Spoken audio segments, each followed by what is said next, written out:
Welcome to Stupidity, home of the greatest media mind ever to walk the planet. I tell you what, man, he's a literal titan across the entire media landscape. Okay, so here's the deal. He's a true icon in every sense of the word. He's loved and feared more than any being to grace this planet. They still got a man with a voice that sounds like Barry White and Beyonce had a Jewish baby. God himself would pay $39.99 for a cameo. Fact of the matter is, you are about to embark on a transcendent experience that can only be described as psychological nudity. This is Stu Goss, and this is Stupidity. Here we go, Jim. Tony! Welcome into another episode of Stupidity, the biggest podcast in the world, thanks to you and DraftKings. Please subscribe, rate, and review. Unsubscribe, resubscribe, re-rate, re-review. Because you have done that, you have made us the biggest podcast in the world, bigger than Oprah. How about that? I am super excited for today's episode because an old friend, a good friend, a super talented person, Bryant McFadden, two-time Super Bowl champion, played college football at Florida State, played for the Steelers, beat the Arizona Cardinals in a Super Bowl, and then the very next year left the Steelers and signed with the Arizona Cardinals. He's a good friend. He is very, very entertaining. Host a podcast with Patrick Peterson. Bryant McFadden going to join us. You know what? No games today. Let's get right to it. Stu Gatz here for our friends over at ZipRecruiter. We love them. Been supporting us for years. Good news for diehard MLB fans. You will be allowed to attend games this season where you sit in pods with your group. Sporting arenas aren't the only places that are slowly returning back to normal. Businesses everywhere are making the gradual shift towards normalcy, which means more hiring. That's where ZipRecruiter comes in. And right now you can try for free only at ZipRecruiter.com/Stupod. Why are millions of businesses fans of ZipRecruiter? Because ZipRecruiter makes hiring faster and easier. First, when you post a job on ZipRecruiter, it gets sent out to over 100 top job sites in just one click. Then, ZipRecruiter's matching technology finds people with the right experience for your job and actively invites them to apply. No wonder 4 out of 5 employers who post on ZipRecruiter get a quality candidate within the first day. And right now, you can try ZipRecruiter for free only at ZipRecruiter.com/Stupod. See why companies go wild for ZipRecruiter when you go to ZipRecruiter.com/Stupod. That's ZipRecruiter.com/STUPOD. ZipRecruiter, the smartest way to hire. All right, two-time Super Bowl champion Bryant McFadden with us from South Florida, a friend of mine, an old friend of mine. I miss him dearly. He used to come in and contribute to a show, Sports Bang. I'm assuming that's the thing you miss most. That Saturday morning Sports Bang show on CBS in Doral. That's the thing you miss most about South Florida, right, Bryant? No question. That was a hot show with hot people on it. You know what I mean? Getting people geared up for their Saturday in South Florida. It was a great opportunity, man. I learned a lot, from you guys, everyone that was involved, yourself, Amber, man, we had a real good show. The continuity was there, clearly, the chemistry. It was entertaining. I really enjoyed myself. That was my first legit intro into the media world. What is this magical place that you learned something from Stu Gatz? What is this, Sports Bang? Sports Bang. I've never heard of this. No question. No questions. Stu has always had a real welcoming personality. And just being so knowledgeable, not just one particular sports, but all sports, you know what I mean? A very, very entertaining, informative guy. And he welcomed me with open arms. And the thing that I like about Stu is that, when I left Sports Bang, because I was just trying to intern, I was just trying to volunteer my time to try to get some type of reps going into this media outlet that I was trying to get involved in. And when I left Sports Bang, or when my time was up, and when Stu went on to do bigger and better things, we stayed in contact. You know what I mean? That's a cool, genuine relationship. You know what I mean? And a lot of people, they only deal with you when they have to.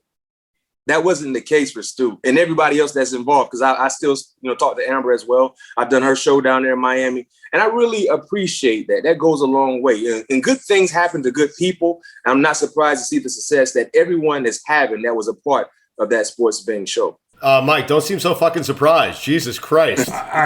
You only deal with me when you have to. What the hell did I do wrong? Brian, that is very kind of you to say, man. I appreciate it. Check out his YouTube channel and podcast that he hosts with Patrick Peterson called All Things Covered. Check it out wherever you get your podcast. I want to do some true or false fill in the blank. I want people to get a chance to know my friend Bryant McFadden, if that's okay with you, sir. Let's rock and roll. All right, true or false, you still can't believe Mike Vanderjagt missed that field goal in the playoffs your rookie season. True. I can't believe it. True. And at that time, I think he was like the most accurate kicker in the game at that time. It was like a 40-yarder. I mean, it's not a shot, but for a guy like Mike at that time, it was like a sure thing. So yeah, true. I still don't believe it. I think, Mike, you can look it up if you want, but I believe Vanderjagt was perfect that season. He was perfect. I want to say it was like 47-0 at that point, but I'll look it up. Wow. I can't believe he missed it. It's unbelievable. What impacted your feelings more? Winning a Super Bowl? You've been on both sides of this, Brian. Winning a Super Bowl or losing a Super Bowl? Losing. Really? Impacted me more. The reason why I say this is because when I lost the Super Bowl, remember, I won 2 straight. So I never experienced losing. I never experienced, that side of the ball game. So winning 2 straight and just knowing one side when it comes to the feelings and the emotions, and then losing that third, that still impacts me today. Mike, how many consecutive kicks did Vanderjagt have? 42. 42. He was 42 of 42, and he missed that kick, man. Wow. Was that kick? That was the AFC Championship game, wasn't it? It was the second round. Oh, the second round. And remember, that was the year, and I tell people this all the time, if you remember going back in 2005, that might have been one of the best teams to not win a championship game, or one of the best teams to not get to a conference championship game. They were like 13-3. I mean, so many Hall of Famers were on that offense. Defensively, they were opportunistic, and they had a first round bye. So that was the second round in the playoffs. Yep. Who'd you beat in the AFC Championship game? Do you remember? The Broncos, led by Jake the Snake Plummer. Oh my God, that is right. Jake Plummer made an AFC Championship. They were they were number 2 seed. The Colts were number 1. I think Denver were number 2. Right. Did you ever beat the Jets in the playoffs? No. No, Stu, we did. We beat the Jets in 2010. Right. I think it was 2010. No, I'm sorry. 2010 we beat the Jets in the AFC Championship game. AFC Championship. Was that the Santonio Holmes catch? Yeah, that was Tone was with the Jets. That was Mark Sanchez. That's right. Antonio Brown picked up a third and 8. Not that I wasn't in the top level of the stands in that frigid cold weather. It sounded like you were in the top level of the stands. I was, wearing green. You know what? And Bryant's a good old friend of mine, but I've never had the chance to tell him this because we never had this discussion. Go fuck yourself, McFadden.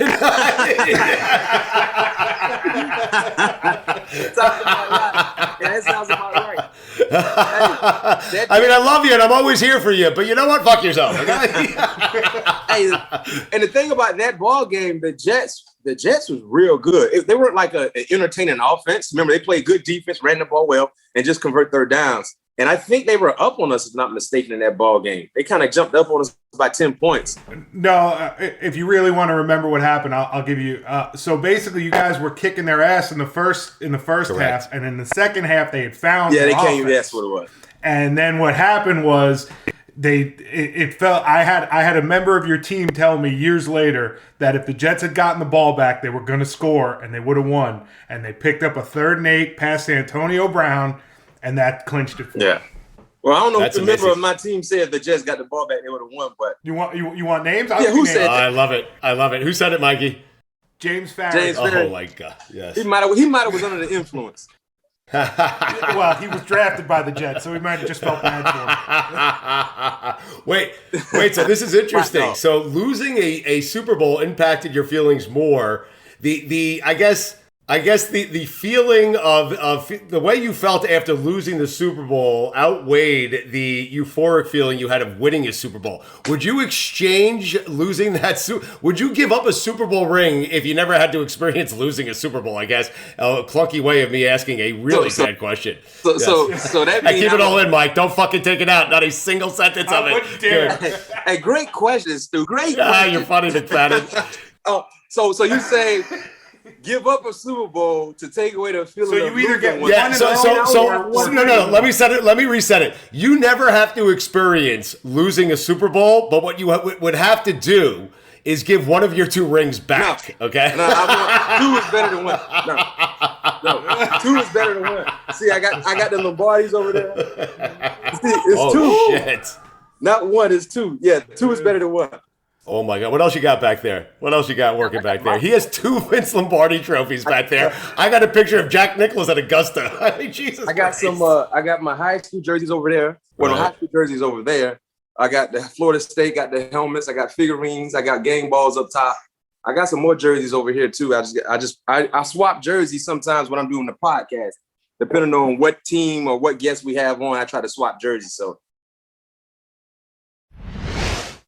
Stu Gatz here. Let's take a minute for our friends over at DraftKings. It's playoff time. Big stakes, bigger promotions. DraftKings Sportsbook is putting you courtside with a chance to turn $5 into $200. That's 40-1 odds on any basketball game. All you have to do is pick any team that is still in the hunt for the trophy, and if that team wins, you will receive $200 in free credits. That's right. Pick any team that is still in contention. Bet $5, and if that team wins, you cash $200 in free credits. How about that? DraftKings is safe, secure, and reliable, so you can deposit and withdraw your funds at your convenience. Download the top-rated DraftKings Sportsbook app now. Use promo code STU when you sign up to turn $5 into $200 in free credits. Bet on the basketball team of your choice to win their next game, and if they do, you can claim $200 in free credits. That's promo code STU for a limited time only at DraftKings Sportsbook. Must be 21 or older. New Jersey, Indiana, or Pennsylvania only. New customers only. Wager paid out in site credits. Restrictions apply. See DraftKings.com/sportsbook for details. Gambling problem? Call 1-800-GAMBLER or, in Indiana, 1-800-9-WITH-IT. Check out that podcast, All Thing Covered. Brian McFadden and Patrick Peterson. Also check out his YouTube channel. The greatest player in Florida State history is blank. Ooh. Yeah, you like that, McFadden. Ooh. I dare you not to say Dion. I dare you. The greatest player in Florida State history. Wait, Mike, do we have a bet on this? See, now check this out. It's not this question we have a bet We're on. talking about the history of the football program, right? Yeah. You still got Fred Biletnikoff, right? Yeah. Now, I mean, he has a freaking award named after him. The Biletnikoff Award. Played for the Raiders. Fair. Freaking Ron Zellas was a grown man. You know what I mean? So, wow. I'm not going to let you get out of this with Fred Biletnikoff. I'm going to make it from like 1985 on, okay? Can I tell you mine? Can I tell you mine real quick? I'm going to go Deion Sanders. I'll go Deion Sanders, right? And I think just the impact he had on the game and still have currently is huge. You know what I'm saying? Yep. So, yes, I would go Deion Sanders. He basically globalized a position that wasn't really known like that. You know what I mean? Defensive back, playing the cornerback position during his time in the late 80s, especially getting to the National Football League. You know, cornerbacks were just another position, but he made it a hot thing. You know what I'm saying? And it's still a hot thing right now. And because of what he was able to do and being able to market himself, I mean, you got guys that are making big time money playing the cornerback position, and they try to do what he did. So I'll go Deion, but we got some greats here. We got a lot of big time greats. Well, I'm wondering, Brian, who's going to be the most upset by your answer? Like, who's going to be the guy that's going to be like, McFadden, what the hell are you doing? It was me. You know what? I don't think anybody would be upset or feel some type of way because they respect the craft and the game so much. And if you went to Florida State after Deion, you went to try to be like Deion to some degree. Even if you played offensive line, you tried to be like Deion to some degree. You know what I mean? And for everybody in the secondary, you go and you walk into office football facilities, you see primetime jerseys, see all the pictures and things like that. You know, you go like that's what I'm trying to be like. That's who I'm trying to be like. Everything that he did, that's what I'm trying to do. I feel like Deion is probably the most upset because it took you so long to No, what happened was it took you like 30 seconds. And Deion's going to be like, Biletnikoff? What are you out of your mind? I didn't want to shortchange any of the greats. Right. You know what I'm saying? I didn't want to shortchange any of the greats. I was going to circle back home. You know what I mean? I just had to ride around the cul-de-sac a little bit and then get right back home. So that's what I did. I was going to circle back around. I want to give you mine. It's not Deion Sanders, although I'm guessing most people would say Deion Sanders, rightfully so. He was amazing. He's one of the greatest football players and athletes that we've ever seen. I'm going to go Charlie Ward because I maintain that Charlie Ward was the greatest. Now, he went to the NBA, did not go to the NFL, but he was the greatest quarterback in Florida State history. That's for me. Yep. You know what? The thing about Charlie is that Charlie was able to really revolutionize the game by accident. Yeah. When they implemented that no-huddle offense against Georgia Tech in Atlanta, they did so because they were down and they needed to try to find a spark. And when they implemented that during the game, the offense just started to flow dramatically, and he just was unstoppable. They just kept that in place. So if that never happened, we don't know if Charlie Ward would have been Charlie Ward, because in that no-huddle offense, especially during that time, most offenses didn't do that. Defenses were not used to seeing that style of play. I mean, 4 wide receivers, shotgun, no huddle, up tempo, going fast. Charlie made man in that offense. So, ooh. And you say he's the best for me, because everyone would say Deion. So I just want to throw out someone else. I like that. Okay. Just think about if Charlie played in today's game. Oh my God, I think Charlie would be great in today's game, right? No question. I agree. Like Lamar Jackson type great. Yeah, but a better thrower. But a better thrower. You're right. All right, I'm going to put you in a bad spot again here. Best Steeler of all time is blank. Joe Green. Mean Joe Green. Wow. Okay. Man, you played at some places where there are a lot of, well, I guess Florida State only has one option, but the Steelers have like 1,000 options, man. Hey, yo, Stu and Mike, I tell people this when I talk football. I was literally in football heaven from college. When I'm talking about being around greats, yeah. You know what I mean? Iconic individuals that have had their handprint in the game of football to some degree. Florida State, Bobby Bowden, Mickey Andrews, all the prolific players I played with, going to Pittsburgh, playing under Bill Cowher, Hall of Famer. Then Mike Tomlin comes around, future Hall of Famer, all the Hall of Fame players that I played with. You know what I mean? I played with Jerome. Troy is getting ready to go into the Hall. Dick LeBeau is in the Hall. Cowher is going in the Hall. At some point in time, Tomlin will go into the Hall. Who knows? Hines might get a call at some point in time. I mean, I was literally in football heaven. You really were. You played with some great players. You also played with some crazy ones. Craziest player Bryant McFadden ever played with was blank. I know the answer here. Mike, this is the one we were supposed to have a bet on, was it not? There's only... No, this is not the one we have to bet. Unless he answers the way I think he's... Mike, I do love the idea. I do love the idea presented by DraftKings, by the way, of you and I making bets on our guest answers before it actually happens and letting listeners wage on it, okay? So go ahead, Brian. Answer that question. The craziest player. I know it. Man, this is a good one. All right. I feel like there's only one answer. I know who you guys think I'm going to say. Who do you think we think? Who do you think we think? James Harrison. Yep, that's exactly who we think. Yep. But James was cool. Unless you played with Romanowski. No, they didn't play with Romanowski. Romanowski was great. Okay. James was cool, but James, for us, James was like, he's a teddy bear to us. To the media people, he used to intimidate the heck out of the media people, not mention people who he were playing against. But crazy, and I don't mean crazy like off the wall, but a guy who was about that life, who didn't play around, Joey Porter. Oh, yeah. Joey didn't play around. Joey was like legit about that life. Like, for real. Like, he didn't care anything about who you were or what you did, how big you were, or whatever the case may be. If you felt some type of way, he was going to let you know, and he was about whatever it is you wanted to be about. Is he like that as a coach? Oh, no. He wasn't like that as a coach, but as a player, no question. Peasy, man, and strong as a freaking ox.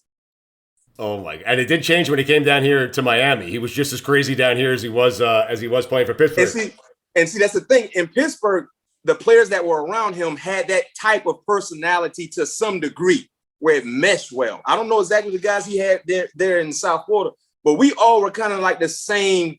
We all had the same mindset. Like, if you were wrong, okay, cool, but we all gonna be wrong together. Do you have a best Joey Porter story? I'm dying to hear one. Or Harrison, either one. Go ahead, or both. Feel free. We'll sit back and listen.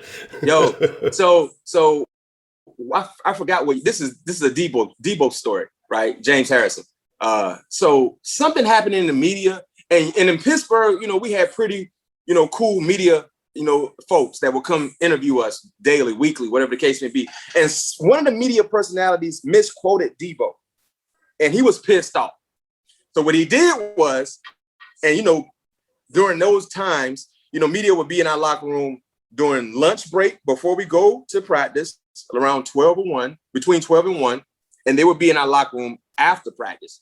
So what happened was Debo got pissed, and I just told you, if one of us is wrong, we all gonna be wrong together. If one is right, we all right. We were a team. We were the ultimate team. It didn't matter.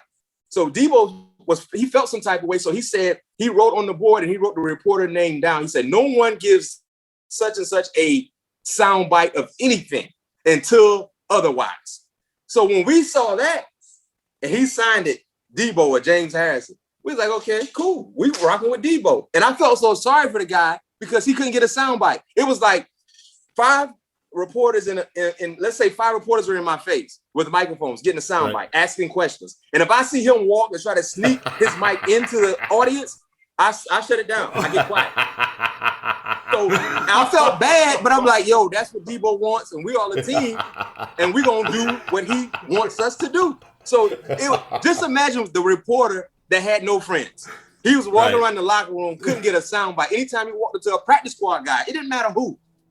They went mute on him. I love that. But that symbolizes what type of team we had, the togetherness that we had also. That is so great. Brian McFadden with us, 2-time Super Bowl champion. Check out his YouTube channel and his podcast that he hosts with Patrick Peterson called All Things Covered. All right, Mike, you ready? Let's just do it beforehand. Okay, let's just put it out there because I'm going to ask the question now. So why don't you throw out a name and I'll throw out a name. I don't want him to know a question though, okay? I already got my name. All right, what's the name you're going with? Larry Fitzgerald. Okay, you're going with Fitz. I'm trying to think. of the receivers that he played against back in the it wasn't a jet receiver. We know that. All right, I'm going to go Fitz too. I think you're right. I happen to think you're right. No, you can't. It's a bet. Okay, you're right. We can't do that. Then we have to split. Let me think. Give me a second here. Hold on. Let me scroll through the teams for a minute. Did you play against? Go Randy. Did you play against? No, I'm gonna go T.O. Okay, I'm gonna go T.O. Okay. All right. So you have Larry Fitzgerald. I have Terrell Owens. The wide receiver that kept Brian McFadden up at night because he had to face him the next day was blank. I got to pick out of one of those two. No, you can pick anyone. No. We're just making bets. I just thought that'd be your answer. Oh, I'm gonna throw out a DraftKings. blast from the past. My rookie year, I freaking played against Jimmy Smith. Oh boy. Oh my goodness, that Yeah. right there. Woo. And the crazy part about it, Stu and Mike, I caught Jimmy at the end of his career, and he was hell. I can imagine what he was when he was in the prime of his years. Like that, man. Jimmy Smith had everything you would want: speed, strength, smart, toughness, instinctive, reliable hands, and just the ultimate route runner. Jimmy Smith does not get his just due. And I understand he had some other issues that was associated with him, but if we're talking about just pure football, man, and that's no knock on the other receivers that I played against, in my career, like the Chad Johnsons of the world, Steve Smith Sr., Reggie Wayne, Randy, T.O., Fitz, Andre Johnson. Every week it was a battle, you know what I mean? But Jimmy Smith, that he was just a dog. Did you know it going in? That were you scared? No, like, so check this out. Scared, but were you thinking about it the day before? No, man. or were you just? Did you come out after the first series and be like, guys, I might need some I like him up at night trembling because he has to face fucking Jimmy Smith the next morning. So check this out. So this is my rookie year. We playing Jacksonville and Heinz Field. I was dressed, but I was mostly supposed to contribute via special teams, right? Deshae gets hurt. No, Deshae didn't even dress. Deshae Townsend didn't dress. So for some reason, Coach Kyle didn't know if I really knew the playbook. So he didn't want to you know what? We're gonna go another route and allow somebody else to play. So that person got hurt. So now BC comes to me on the sideline. B-Mac, do you know your stuff? Like, Coach, man, yeah, I know my stuff. I'm ready, right? So mind you, I was not supposed to really get significant snaps on defense, right? So this is like the second half. It's a close ball game. It's nail biting time. So like, B-Man, do you know your stuff? I'm like, yeah, Coach, I know. I'm ready. You're in. So I'm like, okay, cool, right? I'm already in the flow again because I'm playing special teams. I'm just not in the flow of the game defensively. And then lo and behold, I see freaking Jimmy Smith come to my side. And for some reason, his calf muscles just look much bigger in person. I'm like, what the freak? Like, dang, this is a freaking legit NFL wide receiver. I'm like, okay, cool. You know, I'm from Florida State. I'm like, man, I done played against guys from Miami, Florida, you know, the who's a who. All right, ain't no pressure. Man, that first route he was a comeback. Oh, I'm like, shoot. Luckily, Byron Leftwich didn't throw my side. And I came back to the huddle. I'm like, dang. So I didn't want to ask anybody in the huddle, like, yo, have y'all covered Jimmy Smith yet? So I was trying to be prideful, not asking any questions. But in my mind, I'm like, man, I don't know. Off that one route, I was like, man, I don't even know, man, if I'm quite ready like I thought I was. But long story short, I fought, I competed. But every time I came to the sideline after covering Jimmy Smith, I wanted to ask someone, hey, have y'all covered Smith yet? But the pride in me, just being a man. You know, most men don't like asking questions, especially if it's kind of resulting to, I might need a little help. I was like, no, I'm just kind of man up. But here's the way you should have done it, though. You should have told your teammates, hey, this Jimmy Smith guy, he sucks. Anyone want to guard him? I should have been like, hey, man, Jimmy Smith, man, a little whack. You want to get your stats? Hey, how y'all doing when y'all cover? He a little whack on my side, man. What y'all think? But Jimmy Smith was a dog. Is it Jimmy Smith or someone else who taught the most amount of trash to you when you were playing? Freaking Chad talked a lot of trash, but you know, in a joking way. Who was serious though? Was there a guy that was just serious in person? Wide receiver wise, no, we didn't have a lot of people that was serious. You know, Steve Smith talked trash, but he talked to himself. It was weird because you would think you know you on the football field, you hear somebody say, "Man, this can't guard me, man. Evan guy can't guard me." We're like, "Who are you talking to?" Right? But he's by himself. He's by himself talking, and it's funny because we had Steve Smith on the show, All Things Covered, during the season, and I asked him about that. He's like, that was a way of getting himself going. Like the disrespect they're showing me by trying to say this person or that person can guard me is total disrespect. So he said he used to have conversations with himself, and it worked out because you know he had a Hall of Fame like career. The best wide receiver today is Blake. Tough one. The best. You're really thinking about this, McFadden. Yes. By the way, while he thinks about it, Ernest Wilford would have been on the other side of Jimmy Smith. Not Ernest. Reggie Williams. Reggie Williams, right. From Washington, the first round. Wasn't it Keenan McCardell for a little bit? And Vince Wilford was like the third wide receiver. And they also had a young Matt Jones. Right. Arkansas. Yeah, that's right. Yep. Best wide receiver in today's game.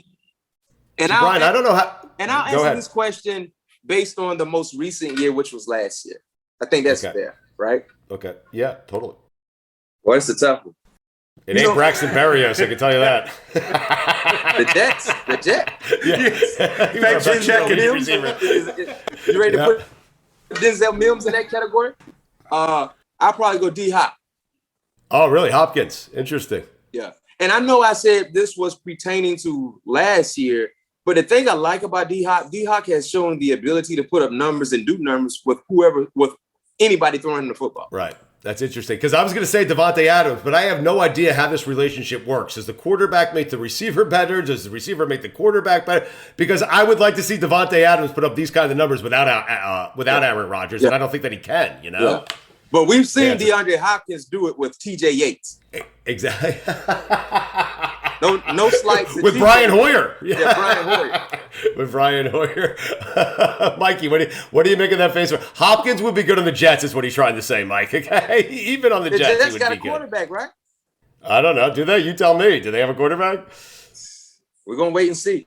The thing about Zach Wilson is that if you go back and look at Zach Wilson in 2019 and 2018, didn't look anything like we saw in 2020.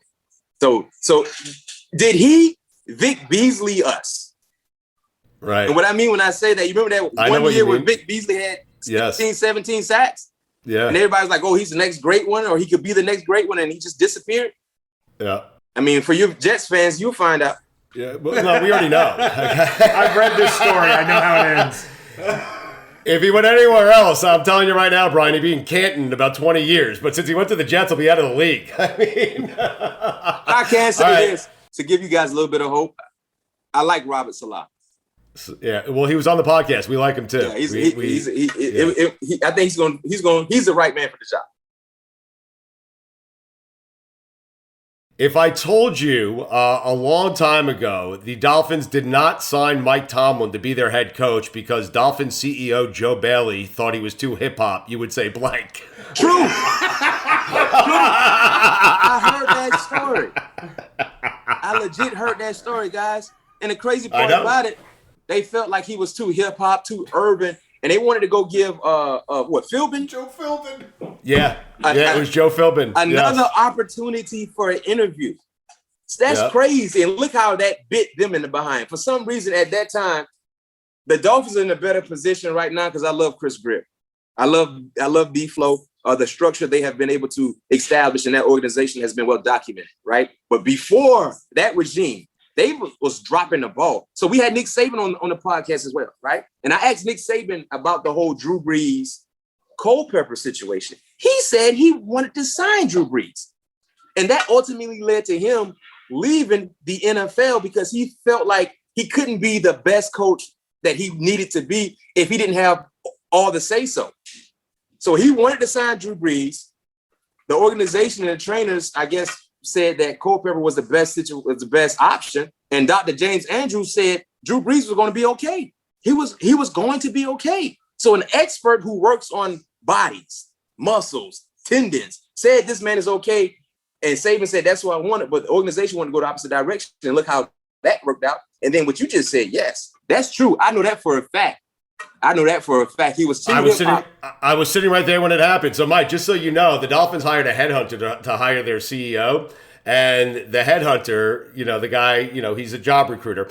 The guy looked in the mirror one morning and decided that he was the best guy for the job. His name was Joe Bailey. So he hired himself and then didn't hire Mike Tomlin, didn't know his microphone was on, didn't know that people were listening because it happened at our radio station. And he said to somebody, we didn't hire Mike Tomlin because he's too hip-hop. That's how it went down. See, but you guys don't know. I have my own sources. And what you guys don't know is they also didn't sign Drew Brees because he was too hip-hop. It makes sense. By the way, it's very convenient for Saban to throw Danny Cannell's dad under the bus. It was Cannell's dad who told him not to sign Brees. Wow, I didn't know that. Really? That's a true story? That is a true story, yeah. Wow. It is. I mean, listen, you bring in Nick Saban. If Nick wanted to sign Drew Brees, he could override the organization. You don't bring Nick Saban in and not let him make that decision, right, Brian? I think. I would call him out. Yeah, but coming from what Saban said, that was something that, still bothered him. And going to Alabama, especially what they were offering him, he knew he would have the ultimate say-so over that opportunity. And he has, and it's worked out. Wait till Urban Meyer finds out he just can't walk into someone's home and take them.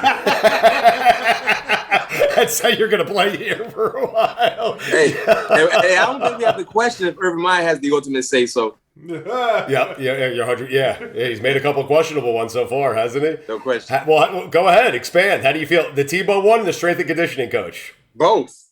Clearly, the strength and conditioning coach was a big eye raiser. Yes, right, no doubt. Yeah. Now he tried to correct his wrongs by firing him or parting ways, but that definitely was an eye raiser. And then the Tebow situation is like, I don't understand it.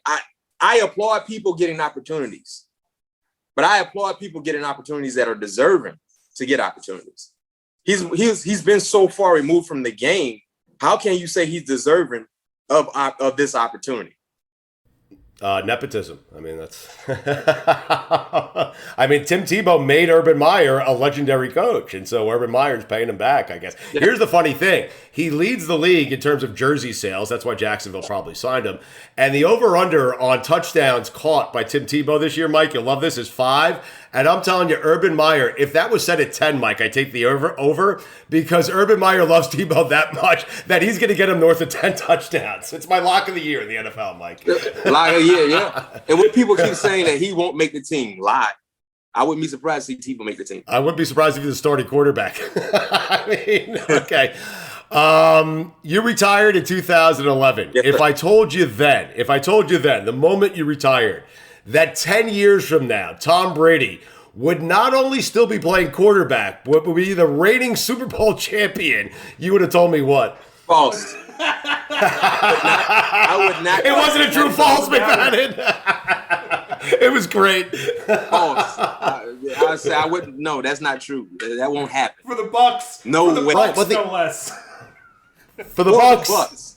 What the F? I mean, seriously. You forgot to add the Bucks into that equation, to that question. Wow. For the Bucks, man. You He's talking gonna about play till he's the greatest of all time. Clearly in the National Football League, yes. What he's been able to do, and I think he's the best bellwether I ever seen. Like, you talk about leader, he probably is the best leader I've ever seen. Clearly in the game of football. And I think leadership in the game of football is a little different than leadership in basketball or other sports, because you're dealing with so many guys. It's not just the 22 starters on offense and defense. What about the guys who start on special teams? You know what I mean? Being able to get everybody on the same page. And instantly when they signed with the Buccaneers, the odds improve in their favor to get to the Super Bowl, win a division, blah, blah, blah, because they knew what he brought to the table. Like, everyone took a part of who he is as a player, his football DNA. And instantly, a team that was up and down became one of the best teams in the National Football League, and they won a championship. All right, one more. We're going to play a quick game with you, get you out of here. You've been gracious with your time as always. The quarterback from this year's draft that will be the best NFL, that will have the best NFL career is blank. Tebow. Tebow's a tight end, Mike. You can't necessarily put him in that quarterback. For now. Maybe next year they might now. switch positions. It'd be great if Tebow was better at tight end than Kyle Pitts. Remember, Oh, anybody can wear I don't any think number Atlanta now. would like that. I don't think Atlanta would like that. The best quarterback from this draft. Because I know in San Francisco, you think Garoppolo is going to be the guy this year, even though they took Trey Lance, Yeah, right? Trey Lance. I don't expect to see Trey Lance until 2022. Okay. Right. All right. So you got Garoppolo starting all season, you said? Yeah, if he's healthy. Okay. Best quarterback from this draft. I'll go Trevor Lawrence. Okay. The reason why I'm going Trevor Lawrence, I'm going chalk because he was the best quarterback in college football last year. Technically, he's could have been the best. You can have his name in the conversation, the best quarterback in college football the last 2 years. Yeah. You know what I mean? So he just has that Ever, it factor. Now, I question the pieces that are surrounding him, but just from the individual standpoint, it's hard to kind of go against Trevor, especially not knowing or seeing any of these guys take a meaningful snap. But just going back to college days, the last 2 years, you can easily say he was the best quarterback in college football. So I'll go Trevor Lawrence. All right, two-time Super Bowl champion Brian McFadden with us. Check out his YouTube channel and his podcast with Patrick Peterson called All Things Covered. They have guests like Nick Saban on there. Mike, when are we getting Nick Saban on our podcast? Never. All right, we're going to give you a choice, Brian, because I want to have you on more often because this has been a lot of fun, and I love catching up with you. So we're going to give you a choice here of 1 or 2 games. We'll play the other one the next time you come on. Okay. All right? Here are your choices. You want to play a game of Cowher, Tomlin, or Bowden, or do you want to play McFadden or McFad out? Wow. Let's go to coaches. So stupid. Let's go to coaches. You want to do the coaches. All right, good choice. All right, the coach that chewed you out the hardest, Cowher, Tomlin, Cowher. or Bowden. He did let him finish. Like chewed out. I didn't finish. Cowher. God chewed me out. Spit flying everywhere too. All right. Do you have an example of him chewing you out? Yeah, he was fired up. We played. This is my rookie year. I didn't contain my crack replaced. Basically, I didn't replace the crack on our safety, and I did replace it. Let me correct myself. I replaced it, but Thomas Jones just ran through my tackle. Like Thomas Jones was Chicago. This is when we played the Bears. You know, Thomas Jones lived in the weight room, and I didn't really bring my hips. Like I should have brought my hips. And he just ran through my tackle and broke for about 20 or 30 yards. And I came that sideline, man, and he jumped all in me. What are you doing? He just said a whole lot. And then we go back in next series. I see Troy Polamalu miss the same exact tackle. So I was just waiting to see what happened to Troy when we got to the sideline. I'm just sitting from afar, just looking. I see Troy walk to the sideline. Nobody says anything. I was waiting for BC to walk up on him. Nobody says anything. Everybody act like it happened. I said, okay, if that's what it means to be a superstar. I love it. And I love this game because the coaches, there are 3 perfect coaches, Cowher, Tomlin, Bowden. The coach who scared you the most, same answer? No question. Are you surprised Cowher hasn't, are you surprised that Cowher hasn't coached again? I'm super surprised. I legit thought when that Giants job became available over a year ago, before hiring Joe Judge, I thought that might have been the ideal opportunity for Cowher. Already living in New York, you know what I mean, a big city, so he's not like the big fish in the pond or anything like that. I'm surprised. Yeah. All right, coach with the best sense of humor: Cowher, Tomlin, Bowden. You know what? I'll say Bowden. Yeah. Big B. Okay, that's a good one. The coach least likely to pay for dinner: Cowher, Tomlin, Bowden. Bowden, because he's old school. You know what I mean? He's so much older. You know what I mean? Did Bowden even pay for meals wherever in Florida State? Yeah, exactly. He don't have to pay for meals. He probably come anywhere he goes. He probably eat free anyway. It's so great. If Brian McFadden made it into the Hall of Fame, the coach he would choose to induct him: Cowher, Tomlin, Bowden. Wow, that's a difficult spot, man. I'm sorry. Man. Fuck you, Mike. Oh, man. Let's wait till you get to the next one I sent you. Man, yo, that's a good one. I'll go Bowden because out of all three coaches, I think he is the most iconic right now. All right, the coach you would listen to stand-up comedy. The coach the best sense of humor. Tomlin. Yeah. No, Tomlin doing a stand-up routine would be funny. I guess he would be. I think I don't want to see Cowher do it. Right. You're right. Process of elimination. Either, so yeah, I go Tomlin. Yep. The most underrated coach of the three: Cowher, Tomlin, Bowden. Cowher. Wow. Really? Yeah. Even right You now, don't feel like you think about this, guys. It seems like every other year, people are saying he should be on the hot seat. I mean, the man's never had a losing season in his career. You know, and I know he played for an organization that the expectations are always high, but I don't think he gets his just due. It's funny you say that because every year since, everybody's like, "Oh, he should come out and coach our team because that, you know, he'd take us to the promised land." Mm-hmm. The coach that would drink Bryant McFadden under the table: Ooh. Cowher, Tomlin, or Bowden. I can't wait for this answer. Ooh. Probably Tomlin. Really? I mean, it don't take much to drink me under the table. But I think Bowden would just drink from a jug with 3 X's on it. No doubt. No doubt. The best athlete: Cowher, Tomlin, or Bowden? Ooh, this probably would be a two-man question between Cowher and Tomlin. Tomlin played wide receiver. Cowher played linebacker. I'll go Cowher because Cowher did play in the league. Okay. And this goes without saying. The coach that you would most want to tell a young Brian McFadden a bedtime story: Cowher, Tomlin, or Bowden? Bowden. Yeah. What a ridiculous I go Bobby. question. Yeah. I go Bobby. Oh, that is great. Brian McFadden, it was great catching up with you, man. We appreciate it. Check out his YouTube channel. Check out the podcast with Patrick Peterson. All things covered. How you doing working with Peterson there, man? Oh man, it's good. It's good. You know, we got a long lasting relationship. So I've been knowing him his entire life. So it's good. Yeah. He's a top 5 athlete of all time. Just pure athleticism, right? He's a top 5 athlete of all time. Oh, no question. You should see him on the basketball court. A young Pat P when he was on the basketball court. Some of the dunks he used to be able to do.